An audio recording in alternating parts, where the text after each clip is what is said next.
تناسب و هماهنگی بین اجزای مختلف صورت عامل مهمی از نظر زیبایی به حساب میاد. در صورت هر فردی نقاط کلیدی خاصی وجود داره که هر گونه نقص در این نقاط باعث عدم تقارن اجزای صورت میشه. زاویه سازی و کنتورینگ صورت به منظور رفع نقایص چهره صورت انجام میشه.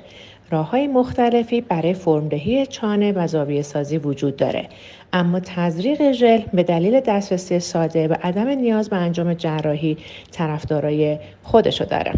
برای زاویه سازی با تزریق ژل ابتدا پزشک متخصص پوست و مو آناتومی چهره شما رو بررسی میکنه و میزان ژل و نقاط ژل رو مشخص میکنه. بعد از اون نقاط رو با دقت و ظرافت بسیار شروع به تزریق میکنه. این کار در کلینیک تخصصی ما توسط پزشک متخصص پوست و مو انجام میشه و بهترین برندهای ژل دنیا رو براتون باز میکنیم.